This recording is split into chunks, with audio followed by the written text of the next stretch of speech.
तो first video में हमने शुरू किया था डेफिनेशन से। We try to understand what is the meaning of term human geography. उसको हमने डिटेल में देखा। एक बार एक ब्रीफ रिवीजन के लिए फिर से डेफिनेशन देखते हैं कि एग्जैक्टली ह्यूमन ज्योग्राफी है क्या। मैंने आपको एक्सप्लेन किया था कि ह्यूमन ज्योग्राफी क्या है। It's a relationship between human society and earth surface. So जो हमारी अर्थ की सरफेस है जिस पे ह्यूमंस और अदर लिविंग बीइंग्स रहते हैं, वो अपने सर्वाइवल के लिए जो भी चीज़ें करते हैं उनका क्या रिलेशन है पर्टिकुलर उस आसपास रीजन की लैंडस्केप से और जियोग्राफी से, वो क्या डिफाइन करता है ह्यूमन जियोग्राफी। उसके बाद हमने ये इसकी डेफिनेशन भी देखी है। इस डेफिनेशन को भी हमने डिटेल में समझा कि कैसे सोसाइटी, कल्चर या ह्यूमंस की जो भी हैबिट्स हैं वो कैसे उसकी ज्योग्राफी से डिटरमाइन होती हैं, कैसे उस एरिया की ज्योग्राफी उसको इम्पैक्ट करती है। So it's all about relationship between human activity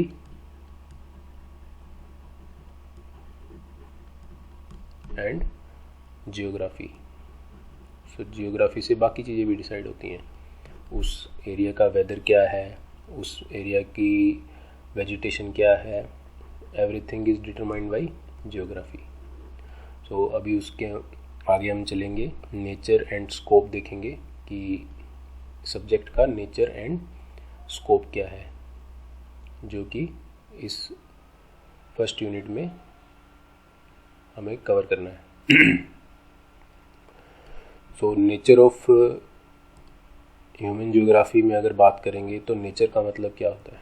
nature का मतलब होता है कि एग्जैक्टली इस सब्जेक्ट में हम क्या, मतलब इस सब्जेक्ट का एग्जैक्टली नेचर क्या है। नेचर इन द सेंस हमने ये बात की कि human geography is the relation between human and geography. तो अब ये इसमें हम डिस्कस करना है कि उस रिलेशनशिप का नेचर क्या है। हमने ये तो समझ लिया कि ह्यूमन ज्योग्राफी जो है वो क्या है, एक relationship between human society and earth surface, या जो उसकी ज्योग्राफी है। बट अभी यहाँ पे देखेंगे कि रिलेशनशिप क्या है। रिलेशनशिप कैसे डिसाइड होगी कि कैसे ह्यूमंस बिहेव करते हैं और कैसे अर्थ बिहेव करती है। अगर दो लोगों के बीच में रिलेशनशिप देखना है तो हम लोग कैसे डिसाइड करते हैं। अगर मान लीजिए एक ह्यूमन दूसरे ह्यूमन से अगर उनका रिलेशनशिप हमें अगर डिसाइड करना है तो हम कैसे ये चीज़ डिफ़ाइन करते हैं कि इनके बीच में रिलेशन क्या है। अगर उनकी अच्छी बनती है, फ्रेंड्स हैं, तो हम फ्रेंडशिप बोलते हैं। और अगर वो एक दूसरे को पसंद नहीं करते, एक दूसरे को नापसंद करते हैं, तो वो क्या रहेगा, एक तरीके की एनिमिटी होती है। Same is with between two countries, two people. So वो क्या डिसाइड कर रहा है, नेचर ऑफ रिलेशनशिप। तो वैसा ही रिलेशनशिप अब हम किस में देखेंगे, ह्यूमन सोसाइटी एंड ज्योग्राफी के बीच में। वो क्या हो जाएगा, nature of human geography. Human geography as such एक सब्जेक्ट है जिसमें हम स्टडी कर रहे हैं। अगेन मैं बार बार बोल रहा हूँ बिकॉज ये वर्ड रिलेशनशिप बहुत इम्पोर्टेंट है इस पूरी बुक के लिए। बिकॉज हमारी सारी एक्टिविटीज़ इस रिलेशनशिप पे डिपेंड करती हैं। और हम ये भी देखेंगे कि इस रिलेशनशिप ना सही होने की वजह से क्या होता है, बहुत से इश्यूज़ क्रिएट होते हैं जो ह्यूमंस के लिए और अर्थ दोनों के लिए हार्मफुल है। तो अभी हम डिटेल में देखेंगे कि क्या है नेचर ऑफ ह्यूमन ज्योग्राफी। सो इसमें अगर वैसे देखना है तो हम देखेंगे किस तरीके से ह्यूमन सोसाइटी एक्चुअली इवॉल्व हुई है। अगर आपको ब्रीफली थोड़ा बहुत अगर आप रिकॉल कर पाओ, अगर आपकी पुरानी बुक्स में, हिस्ट्री की बुक्स में, या अगर आपने कभी सुना हो जो जियोलॉजिकल टाइम स्केल रहता है,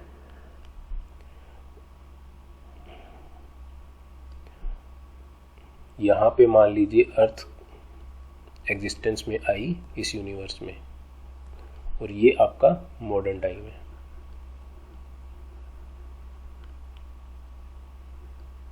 जहाँ प्रेजेंट टाइम कह सकते हैं आप। ये बहुत बड़ा पीरियड है, बहुत बड़ा पीरियड, यानी almost 3.6 billion years 3.6 billion years. और अगर आप करोड़ में बात करेंगे तो 3600 करोड़ ईयर्स, जो कि आप इवन इमेजिन भी नहीं कर सकते ये कितना ज़्यादा बड़ा टाइम पीरियड है। जब अर्थ एग्जिस्टेंस में आई, सोलर सिस्टम एग्जिस्टेंस में आया, और जो आज का प्रेजेंट टाइम है उसको अभी तक 3600 करोड़ साल यानी 3600 करोड़ ईयर्स हो चुके हैं। और ह्यूमंस ऑलमोस्ट बहुत लेट आए थे, बहुत ज़्यादा लेट आए थे। यू कैन से ऑलमोस्ट इस पॉइंट ऑफ टाइम पे ह्यूमंस अपीयर हुए थे। जैसे हम लोग बोलते हैं कि ह्यूमंस इवोल्व कहाँ से हुए, एप से, यानी बोलते हैं ना कि बंदर से इंसान का इवोल्यूशन हुआ। So human evolution is from apps. तो इस पॉइंट ऑफ व्यू टाइम पे आए। और अगर इस टाइम को अगर हम लोग मैग्नीफाई करेंगे, एम्पलीफाई करेंगे, तो ये इसको और बड़ा करके देखेंगे और इसको सब डिवाइड करेंगे तो ह्यूमन सोसाइटी काफ़ी इवोल्व हुई। फर्स्ट अपीयरेंस और प्रेजेंट हमारी जो टेक्नोलॉजी ड्रिवन लाइफ है, इन दोनों के बीच में ह्यूमन सोसाइटी बहुत इवोल्व हुई है। तो इस इवोल्यूशन से क्या हुआ, nature of human geography decide हुआ। ह्यूमन ज्योग्राफी का नेचर किससे डिसाइड हुआ, इस पर्टिकुलर जो भी टाइम पीरियड में जो हमारा इवोल्यूशन हुआ। इवोल्यूशन के लिए सबसे मेन क्या चीज़ थी, जो इवोल्यूशन में जिसने हेल्प किया वो क्या था, टूल्स एंड टेक्नोलॉजी। यहाँ पे हम लोग जो ह्यूमंस थे वो क्या यूज़ करते थे, स्टोन टूल्स से लेके आज हम अपना पूरा इंटरनेट और डिजिटल लाइफ में जो जी रहे हैं वो सारा इवोल्यूशन किसकी वजह से हुआ है, इन्वेंशन ऑफ टूल्स की वजह से। सो इसमें नेचर ऑफ ह्यूमन ज्योग्राफी में दो एस्पेक्ट है कि कौन डोमिनेट कर रहा है। नेचर किससे डिसाइड करेगा कि डोमिनेट कौन कर रहा है किस फेज में। इनिशियली क्या था, नेचर डोमिनेट करती थी, नेचर हमेशा डोमिनेट करती है। लेकिन अगर आज की सिचुएशन में हम लोग विटनेस करेंगे तो हमें लगता है कि ह्यूमंस डोमिनेट कर रहे हैं। लेकिन अभी आपको मैं एग्जांपल दूंगा जिसमें आप क्लियरली देख पाएंगे कि नेचर इज़ ऑलवेज किंग। हम थोड़े टाइम के लिए हो सकता है इस पर थोड़ा कंट्रोल कर लें, लेकिन कहीं ना कहीं नेचर या जो भी हमारा आसपास का सराउंडिंग एनवायरनमेंट है वो हमेशा डोमिनेट करेगा ह्यूमन सोसाइटी को। सो नेचर कैसे डिसाइड होगा, इसमें नेचर में हम लोग दो चीज़ें पढ़ेंगे। एक पढ़ेंगे नेचुरलाइजेशन ऑफ ह्यूमंस, और दूसरा पढ़ेंगे हम ह्यूमनाइजेशन ऑफ नेचर। ये दो एस्पेक्ट्स हैं। नेचुरलाइजेशन का मतलब क्या होगा, यानी जो वर्ड इसमें पहले है इसका मतलब क्या हो रहा है कि ह्यूमंस अपने आप को नेचर के अकॉर्डिंग अपनी हैबिट्स को चेंज कर रहे हैं। यानी वो लोग कैसे ना कैसे करके जैसा नेचर उनसे डिमांड करेगी वैसी वैसी चीज़ें वो फॉलो करेंगे। वो क्या हो जाएगा, नेचुरलाइजेशन ऑफ ह्यूमंस। और ह्यूमनाइजेशन ऑफ नेचर का क्या है कि ह्यूमन इतने ज़्यादा टूल्स और स्किल्स डेवलप कर लिए कि उन्होंने आसपास की सराउंडिंग को पूरा ह्यूमनाइज कर दिया यानी खुद के अकॉर्डिंग पूरा का पूरा उसको मॉडिफाई कर दिया ताकि उनको पूरा कंफर्टेबल लाइफ मिल सके। सो ये दो एक्सट्रीम्स हैं। We started here, naturalisation of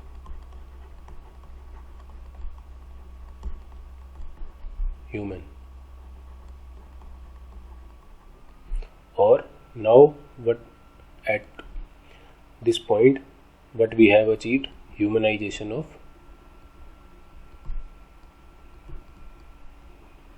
nature।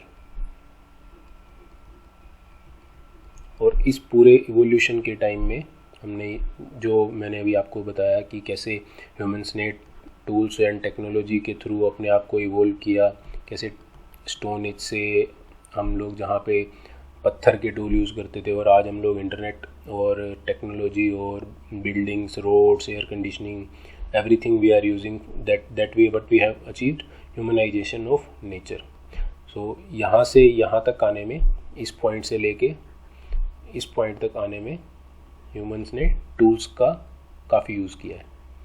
So humanisation of nature क्या था? ह्यूमनाइजेशन ऑफ नेचर को हम लोग अभी भी काफ़ी हद तक फॉलो करते हैं। ह्यूमनाइजेशन ऑफ नेचर में क्या था? अगर मान लीजिए किसी एरिया में बारिश कम है, यानी रेनफॉल इज लेसर, तो ह्यूमंस ने कौन सी क्रॉप्स वहाँ पे उगानी शुरू कर दी जिसके लिए पानी की रिक्वायरमेंट कम है? तो वो क्या हो गया? नेचराइजेशन ऑफ ह्यूमन। सो इन सब चीज़ों के लिए सबसे इम्पोर्टेंट क्या था? सबसे इम्पोर्टेंट ये था कि पहले ह्यूमंस को अपने जो नेचर के लॉज हैं उनको अंडरस्टैंड करना पड़ेगा, यानी कि कैसे रेनफॉल होता है, कैसे वेदर चेंज होता है। जैसे हम लोग देखते हैं कि वेदर चेंज होता है 12 मंथ्स के अकॉर्डिंग, समर, विंटर, मानसून और दीज थिंग्स। तो इन सब चीज़ों को समझने के लिए ह्यूमंस ने पहले नेचर के लॉज को समझा। नेचर के लॉज को जब समझा तो उनको ये पता लग गया कि किस वेदर में कितनी अवेलेबिलिटी ऑफ वाटर होगी, कितना टेम्परेचर होगा। उस हिसाब से उन्होंने अपना एक शेड्यूल फिक्स कर लिया कि किस टाइम पे वो हार्वेस्टिंग करेंगे, किस टाइम पे वो स्टोर करेंगे फूड को। सो ये सारी चीज़ें कैसे डिसाइड की? नेचर के या वेदर के जो जो चेंजेस हो रहे थे उन चीज़ों को ट्रैक करके, उन चीज़ों का रिकॉर्ड ह्यूमंस अपने माइंड में रखता था। तो वो क्या था? Naturalisation of human. और इस नेचराइजेशन ऑफ ह्यूमंस में एक एस्पेक्ट और आया जिसमें ह्यूमन ने नेचर को रिस्पेक्ट करना शुरू किया। रिस्पेक्ट क्यों करना शुरू किया? ह्यूमन को अपने सर्वाइवल के लिए ये था कि अगर नेचर और वेदर अपने परफेक्ट कंडीशन में है तभी ह्यूमन सर्वाइव कर पाएंगे। इसलिए उसने उसको रिस्पेक्ट करना शुरू किया in the form of worshipping. तो ह्यूमन क्या करने लगे? नेचर की वर्शिप करने लगे, उसकी पूजा करने लगे। और वो हम आज भी देखते हैं किस फॉर्म में? जब लोग सुबह जाते हैं तो पीपल के पेड़ पे पानी चढ़ाते हैं। वो क्या है? We are respecting the nature. आप लोग देखते होंगे बहुत से लोग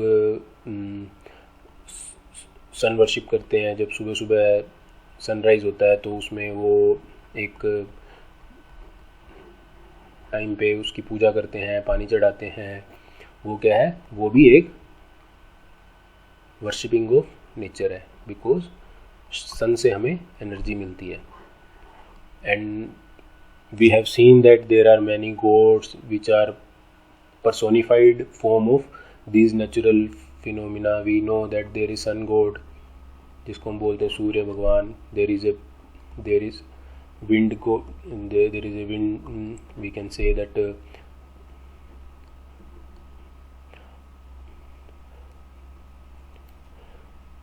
इंद्र के बारे में अगर आपने सुना हो, इंद्र किससे रिलेटेड है? Indra is related to rain.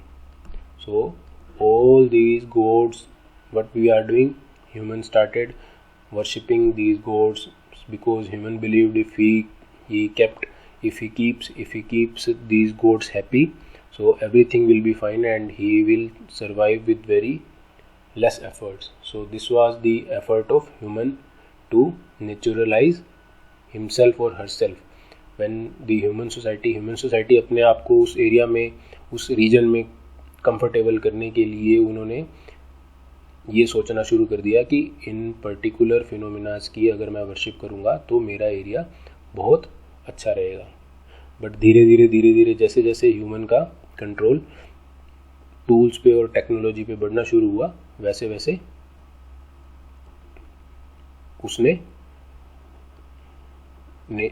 उस पर्टिकुलर नेचर को मॉडिफाई करना शुरू कर दिया। तो ये हम देखते हैं कैसे ह्यूमन ने अपनी स्किल्स के साथ, अपने टूल्स के साथ नेचर को मॉडिफाई किया। तो वो क्या हो गया? Humanisation of nature. Humanisation of nature. अभी पहले बुक में देखते हैं कि एग्जैक्टली है क्या। देखिए, नेचुरलाइजेशन ऑफ ह्यूमंस। सो सबसे इम्पोर्टेंट इसमें एस्पेक्ट क्या है? Tools and technology. Tools and technology is very important because human life is evolving only because of tools. So these tools and techniques are integral part of human life. जैसे जैसे हम tools को improve करते गए वैसे वैसे हमारी life improve होती गई। और सबसे important क्या है इन tools को यूज़ करने के लिए? Natural laws. अगर आपको नेचुरल लॉज नहीं समझ में आएंगे तो आप टूल्स को इम्प्रूव नहीं कर सकते। और नेचुरल लॉज को समझने के लिए भी इसका सिंपल सा एग्जांपल एक देखते हैं कि what are the natural laws. Natural laws we know there are many natural laws, like there is law of gravity.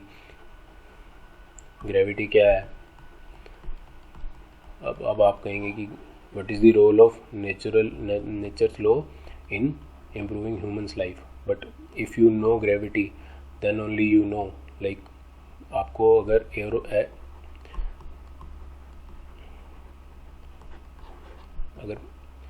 Air में अगर प्लेन को उड़ाना है तो आपको दो चीज़ें पता होनी चाहिए। एक द लॉ ऑफ ग्रेविटी, कि ग्रेविटी को ओवरकम करने के लिए अगर प्लेन को ऊपर जाना है एयर में तो उस ग्रेविटी को ओवरकम करने के लिए कितना फोर्स चाहिए। एक सिंपल एग्जांपल है और इसका बेसिक एग्जांपल स्टोन एज में हम लोग समझ सकते हैं कैसे फायर का इन्वेंशन हुआ। फायर मतलब आग, और फायर का इन्वेंशन किस लिए हुआ? फूड को पकाने के लिए, प्रोटेक्शन के लिए और वार्मनेस के लिए, बिकॉज एरिया अगर ठंडा है तो वहाँ पे गर्मी चाहिए। और फायर का इन्वेंशन कैसे हुआ? जब दो स्टोन्स को आपस में रब किया, फ्रिक्शन से फायर जनरेट हुई। तो क्या है? We know the law of friction की वजह से ही ह्यूमन को पता लगा कि हाँ, अगर हम दो पत्थर को आपस में घिसाएंगे तो आग उसमें से निकलेगी जिसको हम यूज़ कर सकते हैं। इसी तरह से इवन जो व्हील है या और भी कोई भी अगर जैसे ये व्हील है, व्हील का हमने यूज़ किया तो व्हील के लिए भी ह्यूमन को समझ में आया कि लॉ ऑफ फ्रिक्शन कैसे काम करता है। अगर हम लोग आज देखेंगे कि जो डैम्स में हम लोग पानी स्टोर करते हैं और उसको बाद में जब रिलीज़ करते हैं तो इलेक्ट्रिसिटी जनरेट होती है, तो ये क्या है? ये किसकी वजह से पॉसिबल है? ये लॉ ऑफ ग्रेविटी की वजह से पॉसिबल है। बिकॉज हमको पता है कि अगर एक हाइट तक पानी को ले जाएंगे और उसको छोड़ने से क्या होगा? उसमें एनर्जी स्टोर हो जाएगी। सो इन सब चीज़ों से क्या हुआ? ह्यूमन को समझ में आने लग गया कि मैं कैसे अपने आसपास की नेचर को ह्यूमनाइज कर सकता हूँ। ये बहुत बड़ा एक तरीके से रिवोल्यूशन था ह्यूमन लाइफ में। जब जैसे जैसे उसने नेचर के लॉज को समझना शुरू किया वैसे वैसे उसका कंट्रोल नेचर पे बढ़ता गया। जैसे आज हमें पता है कि we know how biology works. So अभी अगर आप टाइम में देखेंगे कि there are different diseases in the world, so we go to doctor knows what diseases we have and accordingly वो हमें वो मेडिसिन देता है या जो भी है। वो किसकी वजह से है? Because they understand the human body and they know what are the causes of disease. So जब उन डिजीज़ को कंट्रोल करना है तो उनको ये भी पता है कि कौन सी मेडिसिन देने से हमारी डिजीज़ को क्योर किया जा सकता है। वैसे ही क्या होता है? Law of aerodynamics. Law of aerodynamics में क्या रहेगा कि प्लेन्स कैसे उड़ेगा। तो इन सभी लॉज ऑफ नेचर की वजह से ह्यूमन ने क्या करना शुरू कर दिया? उसको नेचर की जो डिफ़िकल्टीज़ थी उनको ओवरकम करना शुरू कर दिया। सो जब नेचुरलाइजेशन ऑफ ह्यूमन था, नेचुरलाइजेशन ऑफ ह्यूमन की स्टेज को क्या बोलते हैं? Environmental determinism. एनवायरमेंटल डिटर्मिनिज्म का मतलब क्या है कि जैसा एनवायरनमेंट डिसाइड करेगा हमें वो फॉलो करना पड़ेगा। Environmental determinism. तो दो वर्ड्स को always try to understand any word by finding the meaning of the separate term. Environment we know, determinism मतलब डिटरमाइन करना। तो डिटरमाइन यहाँ पे कौन कर रहा है? एनवायरनमेंट। डिटरमाइन करना यानी डिसाइड करना कि मैं डिसाइड करूँगा कि क्या कैसे ह्यूमंस आगे,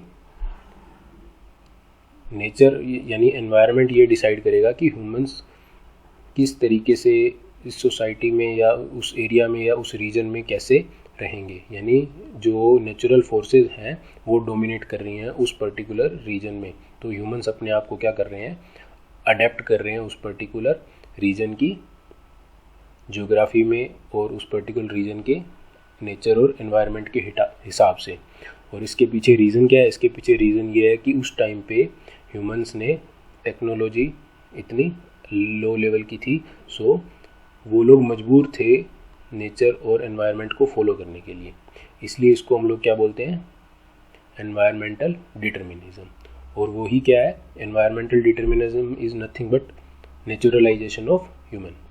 नेचुरलाइजेशन ऑफ ह्यूमन को ही एनवायरमेंटल डिटर्मिनिज्म बोलते हैं, यानी एनवायरनमेंट सब डिसाइड करेगा कि ह्यूमंस कैसे रहेंगे। तो उसकी वजह से क्या हुआ, उसकी वजह से ह्यूमंस को एक तरीके से एनवायरनमेंट डिक्टेट कर रहा है कि वेदर चेंज होगा तो भी उस हिसाब से ह्यूमंस को अपनी हैबिट्स को चेंज करना पड़ेगा। और जैसे जैसे ह्यूमंस ने अपने टूल्स एंड टेक्नोलॉजी को डेवलप किया तो ह्यूमंस ने क्या अचीव करना शुरू कर दिया, humanisation of nature. Humanisation of nature को क्या टर्म से एक्सप्लेन किया गया, पॉसिबिलिज्म। पॉसिबिलिज्म मतलब पॉसिबल हो गया कि अभी हम क्या क्या पॉसिबल कर सकते हैं। Human always like they were obeying nature, but जैसे जैसे उनकी टूल्स एंड टेक्नोलॉजी पे होल्ड अच्छा होता गया तो उन लोगों ने क्या करना शुरू कर दिया, फॉलो करना शुरू कर दिया, पॉसिबिलिज्म। पॉसिबिलिज्म मतलब अगर मान लीजिए नेचर अगर फेवरेबल नहीं है हमारे ह्यूमंस की पर्टिकुलर उस कंडीशन को फेवर नहीं कर रही, तो ह्यूमंस ने क्या किया, टूल्स एंड टेक्नोलॉजी से उस चीज़ को पॉसिबल करना शुरू कर दिया कि अगर नेचर मुझे अलाउ नहीं करेगी तो मैं अपने टूल्स एंड टेक्नोलॉजी की वजह से खुद के लिए आसपास एक ऐसा स्पेस क्रिएट कर लूँगा जहाँ पे मैं कंफर्टेबली रह सकता हूँ। इसका सिंपल से सिंपल एग्जांपल है एयर कंडीशनिंग, जो हम लोग अपने घरों में करते हैं। इतनी गर्मी होती है उसके बावजूद भी अगर आप बाहर जाएंगे तो आपको गर्मी लगेगी, आप नहीं रह पाएंगे। लेकिन ह्यूमंस ने क्या किया, उसको पॉसिबिलिज्म में कन्वर्ट करके और टेक्नोलॉजी और टूल्स की हेल्प से अपने हाउसेस को, अपनी बिल्डिंग्स को क्या बना दिया, एयर कंडीशन। ये क्या था, ह्यूमनाइजेशन ऑफ नेचर, और इसी को ही बोलते हैं पॉसिबिलिज्म। पॉसिबिलिज्म से ह्यूमंस ने अपने आसपास की से, देखिए, nature provides opportunity and human beings make use of these and slowly nature gets humanised. So nature हमें मौका देती है बिकॉज हमने जो नेचर के लॉज हैं उनको समझना शुरू कर दिया, और जैसे जैसे हमें समझना शुरू किया वैसे वैसे हमने क्या कर दिया, उसको ह्यूमनाइज करना शुरू कर दिया। Air conditioning, aeroplanes, vehicles, everything, tools we are using, वो सब क्या है, ह्यूमनाइजेशन ऑफ नेचर। एग्रीकल्चर में हम लोग ने कैनाल बना ली, जिस एरिया में अगर आप देखेंगे कि इंडिया में बहुत सारी रिवर्स हैं बट कुछ ड्राई रीजन्स हैं, जैसे राजस्थान के रीजन में वहाँ पे वाटर नहीं है, तो ह्यूमन ने क्या किया, वहाँ से जहाँ से रिवर थी वहाँ से कनाल कनेक्ट करके पानी को वहाँ तक पहुँचा दिया। तो वो क्या था, ह्यूमनाइजेशन ऑफ नेचर। सो ये क्या है, दो एक्सट्रीम्स हैं। एक्सट्रीम्स का मतलब क्या है, या तो ह्यूमंस टोटली एनवायरनमेंट के कंडीशन के हिसाब से चलेंगे, यानी कोई भी उसमें ज़्यादा चेंजेस नहीं लाएंगे, और पॉसिबिलिज्म में एक दूसरा एक्सट्रीम है कि human seeing everything as possibilism, यानी ह्यूमंस कुछ भी चेंज कर सकते हैं, क्यों, बिकॉज, और ये भी हार्मफुल है। ये हार्मफुल किस तरीके से है कि अगर हम बहुत ज़्यादा चेंज करेंगे तो नेचर का जो नेचुरल कंडीशन है वो ऑलमोस्ट ख़त्म हो जाएगा। जो हम लोग अभी ऑलरेडी काफ़ी बार सुनने में भी आता है कि जो पोल्यूशन सिटीज़ वगैरह में जो इश्यूज़ क्रिएट, और सिटी की वजह से पोल्यूशन हो रहा है, तो ये सब क्या है, ये सब इसके पीछे रीज़न क्या है कि ह्यूमन ने बहुत ज़्यादा ह्यूमनाइज कर दिया नेचर को। ह्यूमनाइज करने की वजह से क्या प्रॉब्लम्स आ रही हैं, क्लाइमेट चेंज का इशू आ रहा है, पोल्यूशन का इशू आ रहा है, डिजीज़ेस फैलना शुरू हो गई हैं। अभी देखिए कोरोना का टाइम चल रहा है, कोविड का। तो कोविड किसकी वजह से हो रहा है? इसी वजह से हो रहा है कि हमने एक्सपेरिमेंट ह्यूमन की मतलब जो वायरस को लेके एक्सपेरिमेंट, ये एक अभी पूरा इस पे चल रहा है कि भी ये लैब से एक स्प्रेड हुआ, तो इसका मतलब यही था कि ह्यूमन उस पर्टिकुलर वायरस को स्टडी करने की कोशिश कर रहा था जिससे स्प्रेड हो गया। तो ये भी एक ह्यूमनाइजेशन का पार्ट है। और अगर आप दूसरी चीज़ें देखेंगे कि जो हम लोग इतना एयर कंडीशन, इतने व्हीकल चलाते हैं जिसकी वजह से ग्रीन हाउस गैसेज का एमिशन होता है, तो वो क्या हो रहा है, वो एनवायरनमेंट को कहीं ना कहीं हार्म कर रही हैं। अभी अगर आपको रिसेंटली याद हो तो लास्ट 2 साल पहले सुप्रीम कोर्ट ने बोला था कि क्रैकर्स को बैन कर देना है। क्रैकर्स को बैन करने के पीछे रीज़न क्या था? बिकॉज कुछ सिटीज़ में बहुत ज़्यादा पोल्यूशन हो गया था because of vehicles. So supreme court ने क्या बोला कि जो भी फेस्टिवल्स, जिन फेस्टिवल्स पे क्रैकर्स को बैन करते यूज़ करते हैं, दिवाली, न्यू ईयर, क्रिसमस वगैरह पे, तो उसको बैन कर दिया जाए। ये किस चीज़ के कॉन्सिक्वेंसेज हैं? ये कॉन्सिक्वेंसेज हैं ह्यूमनाइजेशन ऑफ नेचर के। यानी हमने इतना ज़्यादा ह्यूमनाइज कर दिया नेचर को कि वो हमें ही इम्पेक्ट कर रही है नेगेटिवली। सो ये एक्सट्रीम केस ऑफ ह्यूमनाइजेशन है। तो अब उस एक्सट्रीम केस से बचने का क्या एक रास्ता था? वो रास्ता ये था कि जो जियोग्राफर्स हैं उन्होंने एक नया तरीका उन्होंने बोला कि हाँ, मतलब अगर आप कंफर्टेबली भी रह सकते हैं और नेचर को इम्पैक्ट भी कम से कम कर सकते हैं, तो वो कौन सी सिचुएशन आ गई? नियो डिटर्मिनिज्म में क्या हो गया कि आप चेंज कीजिए, ह्यूमनाइज कीजिए नेचर को, लेकिन विद इन ए लिमिट। उसको उसने ऐसे एक्सप्लेन किया ट्रैफिक की लाइट से, red light, green light, amber light. तो red light is for stop, यानी हमें पता है कि हमें कब रुकना है, जब ट्रैफिक ज़्यादा हो जाएगा, तो हमें वो इंडिकेशन मिल गया। तो वो जो जियोग्राफर थे उन्होंने ये एक्सप्लेन किया कि नेचर भी रेड लाइट के सिग्नल देती है, तब हमें समझ जाना चाहिए कि we should stop humanising nature further. अगर हमने इससे ज़्यादा उसको ह्यूमनाइज किया तो शायद वो पूरी लाइफ एग्जिस्टेंस के लिए अर्थ पे डेंजरस हो सकता है। सो ये बहुत एक इम्पोर्टेंट था नियो डिटर्मिनिज्म में उन्होंने बोला कि आप लोग नेचर को सिर्फ उतना मॉडिफाई कीजिए जितना वो आपको हेल्प कर सकती है सर्वाइव करने में, ना कि उसको पूरा मॉडिफाई कर दीजिए, जो कि हम लोग ऑलमोस्ट कर चुके हैं। और जिसके कॉन्सिक्वेंसेस क्या है हमने डिस्कस किया, पोल्यूशन है। इवन अगर आप देखेंगे तो ग्लोबल टेम्परेचर राइज कर रहा है। ग्लोबल टेम्परेचर राइज करने की वजह से क्या हो रहा है, हम लोग इतना नहीं यहाँ पे महसूस कर पा रहे, बट अगर आप आर्कटिक रीजन में देखेंगे तो इस टेम्परेचर राइज की वजह से वहाँ पे जितनी भी बर्फ़ थी वो मेल्ट होना शुरू हो गई है। और इसका इतना ज़्यादा इम्पैक्ट पड़ने वाला है कि सी लेवल राइज होगा, और बहुत सी सिटीज़ में सी लेवल राइज हो रहा है, और साइक्लोन के इश्यूज़ आ रहे हैं, हैवी रेनफॉल हो रहा है जिसकी वजह से फ्लड आ जाती है। तो ये सब किसके कॉन्सिक्वेंसेज हैं? ये सब कॉन्सिक्वेंसेज हैं पोल्यूशन की वजह से। पोल्यूशन की वजह से क्या हो रहा है, ग्रीन हाउस गैसेज, जो ग्रीन हाउस गैसेज में हम बोलते हैं कार्बन डाइऑक्साइड। पोल्यूशन में जब हम व्हीकल चलाते हैं और एनर्जी यूज़ करते हैं जो थर्मल प्लांट में प्रोड्यूस होती है, तो वहाँ पे CO2 जनरेट होता है। इसकी वजह से क्या हो रहा है, ग्रीन हाउस गैसेज बढ़ रही हैं और अर्थ गर्म हो रही है। अर्थ के गर्म होने से क्या हो रहा है, ये ग्लेशियर्स मेल्ट हो रहे हैं, और ये ग्लेशियर्स मेल्ट होने की वजह से क्या हो रहा है, सी लेवल राइज हो रहा है। और इस सी लेवल राइज होने से क्या हो रहा है, एवरीथिंग विल बी अफेक्टेड। जो सी के नज़दीक जो कम्युनिटीज़ हैं उन पे भी इफ़ेक्ट पड़ेगा, और बाकी हमारा जो इंडियन कंट्री मानसून पे डिपेंडेंट है, तो मानसून कभी बहुत ज़्यादा बारिश होती है तो कभी बहुत कम होती है। वो सब किसकी वजह से हो रहा है, इसकी वजह से। और ह्यूमनाइजेशन की वजह से क्या हो रहा है, हम फॉरेस्ट क्लियर कर रहे हैं, यानी कि हम पेड़ काट दे रहे हैं।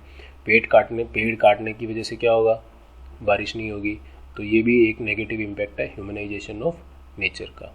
इसका बहुत एक फेमस एग्जांपल अगर आप लोगों ने देखा हो, केदारनाथ मूवी आप लोग जानते हैं, बहुत लोगों ने देखी होगी, केदारनाथ मूवी काफ़ी फेमस हुई थी। 2013 में केदारनाथ में एक फ्लड आया था और वो बहुत हैवी फ्लड था, जिसकी वजह से काफ़ी नुकसान हुआ था, काफ़ी लोगों की डेथ हुई थी, इवन बहुत लोगों की डेड बॉडीज़ भी नहीं मिली और उस पूरे एरिया को डेवस्टेट कर दिया था। किस वजह से? बहुत हैवी फ्लड होने की वजह से। इम्पैक्ट ज़्यादा क्यों पड़ा? बिकॉज उस एरिया को बहुत ज़्यादा वल्नरेबल बना दिया गया। वल्नरेबल मतलब सेंसिटिव। किस वजह से? हिल्स और माउंटेन्स के बीच में कंस्ट्रक्शन करके। जब ये कंस्ट्रक्शन किया तो जो माउंटेन्स तो उनको काटा गया। काटने की वजह से क्या हुआ? पानी जाने की जगह बनी। जब पानी जाने की जगह बनी तो उसने उस पूरी एरिया को बहुत ज़्यादा रिस्की बना दिया, जिसकी वजह से वहाँ उस एरिया के ऊपर फ्लड की वजह से बहुत ज़्यादा डैमेज हुआ। तो ये कॉन्सिक्वेंसेस किसके हैं? ह्यूमनाइजेशन ऑफ नेचर के। तो हमने ये देखा कि ये पूरा का पूरा इस वीडियो में हमने क्या देखा? The nature of human geography. उसके दो एक्सट्रीम्स हमने देखे, जिसमें था naturalisation of humans and humanisation of nature, जो कि जिसको हम बोलते हैं पॉसिबिलिज्म। सो ये दोनों एक्सट्रीम्स हमने अब डिस्कस किए। इसके बाद हम आगे डिस्कस करेंगे नेक्स्ट वीडियो में कि स्कोप क्या है इस सब्जेक्ट का। स्कोप्स में क्या पढ़ेंगे हम? फील्ड्स एंड सब फील्ड्स। जो हमने फर्स्ट वीडियो में भी डिस्कस किए, ऑलमोस्ट वही डिस्कस करेंगे कि एग्जैक्टली इस ह्यूमन ज्योग्राफी में कौन कौन से एस्पेक्ट्स हम पढ़ते हैं। सो आगे मिलते हैं नेक्स्ट वीडियो में with scope of human geography.